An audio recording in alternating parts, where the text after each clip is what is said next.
जय हिंद दोस्तों। आज हम लोग बिहार बोर्ड क्लास 10th सामाजिक विज्ञान वस्तुनिष्ठ प्रश्न लेकर आए हैं। ये जो प्रश्न है आपका बिहार बोर्ड का प्रीवियस क्वेश्चन है जो 2018 में द्वितीय पाली में प्रश्न पूछे गए हैं। तो कहीं ना कहीं ये प्रश्न बिहार बोर्ड 2024 में भी आ सकते हैं, इसलिए आप लोग इस प्रश्न को देख लेंगे बेहतर होगा। ठीक है, जानेंगे पहला क्वेश्चन। ब्रेस्ट लिटवासक की संधि किन दो देशों के बीच हुई थी? तो ऑप्शन डी हो जाएगा, रूस और जर्मनी के बीच हुआ था। ये बात याद रखेंगे। क्वेश्चन नंबर 2 है, मार्च 1946 में फ्रांस तथा वियतनाम के बीच होने वाला समझौता किस नाम से जाना जाता है? तो ऑप्शन डी हो जाएगा, इनमें से कोई नहीं। क्या हो जाएगा? इनमें से कोई नहीं। रियल में इसका आंसर क्या होगा? तो हनोई समझौता 1946। ये बात याद रखेंगे। ठीक है। क्वेश्चन नंबर 3 है, पूर्ण स्वराज की मांग का प्रस्ताव कांग्रेस के किस वार्षिक अधिवेशन में पारित किया गया था? तो ऑप्शन ए हो जाएगा, 1929 लाहौर अधिवेशन। क्या होगा? 1929 लाहौर अधिवेशन। ये बात याद रखेंगे। ठीक है। क्वेश्चन नंबर 4 है, वल्लभ भाई पटेल को सरदार की उपाधि किस किसान आंदोलन के दौरान दी गई थी? तो ऑप्शन ए हो जाएगा, बारदोली सत्याग्रह, जो गुजरात में हुआ था। बारदोली गुजरात का एक जिला था। यह सत्याग्रह कब हुआ था? 1928 को हुआ था। याद रखेंगे। इसी की खुशी में किसानों ने, वहाँ के महिलाओं ने वल्लभ भाई पटेल को सरदार की उपाधि दी, क्योंकि सरदार वल्लभ भाई पटेल उनके लिए बहुत अच्छा कार्य किए थे। क्वेश्चन नंबर 5 है, भारत के लिए पहला फैक्ट्री एक्ट कब पारित हुआ था? तो ऑप्शन सी हो जाएगा, 1881 में पहला फैक्ट्री एक्ट पारित हुआ था भारत के लिए। क्वेश्चन नंबर 6 है, पूंजीपति वर्ग के द्वारा किस वर्ग का शोषण हुआ? तो ऑप्शन ए हो जाएगा, श्रमिक वर्ग का। जितने लेबर मजदूर थे उनका शोषण अपार मात्रा में हुआ था पूंजीपति वर्ग के द्वारा। पूंजीपति लोग ऐसा किए थे, उनके साथ गलत व्यवहार। क्वेश्चन नंबर 7 है, आधुनिक वर्ग में अर्थव्यवस्था के क्षेत्र में होने वाली सबसे बड़ी क्रांति कौन सी थी? तो ऑप्शन बी हो जाएगा, औद्योगिक क्रांति थी। कौन थी? औद्योगिक क्रांति। क्वेश्चन नंबर 8 है, भूमंडलीकरण की शुरुआत किस दशक में हुआ था? तो ऑप्शन ए हो जाएगा, 1990 के दशक में हुआ था। क्वेश्चन नंबर 9 है, गुटेनबर्ग ने सर्वप्रथम किस पुस्तक की छपाई की थी?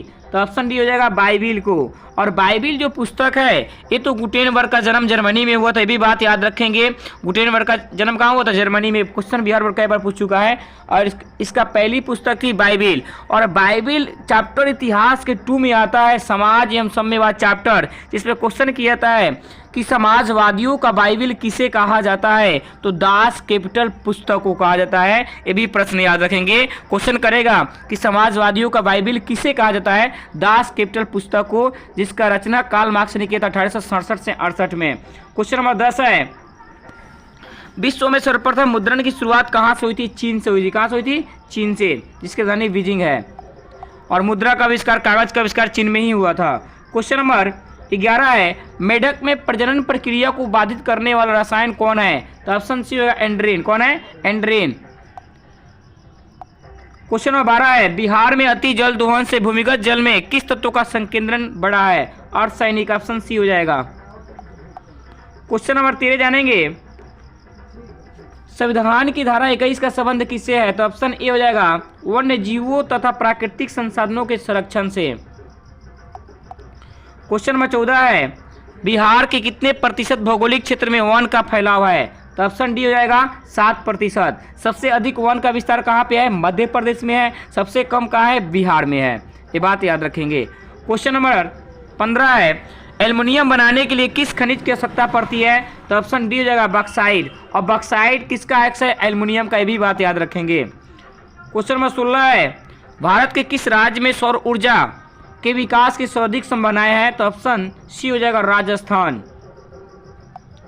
क्वेश्चन नंबर 17 है, निम्नलिखित में से कौन छोटे पैमाने का उद्योग है?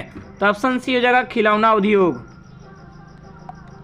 क्वेश्चन नंबर 18 है, देश में कितने विशेष क्षेत्र विकसित है?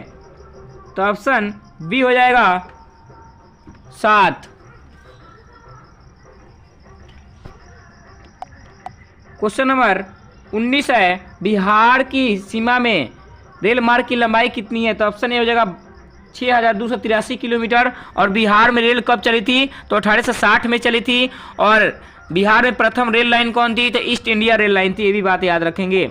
क्वेश्चन नंबर 20 जानेंगे, तल चिन्ह की सहायता से किसी स्थान विशेष की मापी गई ऊंचाई को क्या कहा जाता है? तो स्थानिक ऊंचाई कहा जाता है। ये बात याद रखेंगे, ये कहीं ना कहीं बोर्ड में छपने की संभावना रहेगी। ये बिहार बोर्ड इस पूरे प्रश्न को एक बार पूछ चुका है। ठीक है, आज से इतना ही है। धन्यवाद। जय हिंद, जय भारत।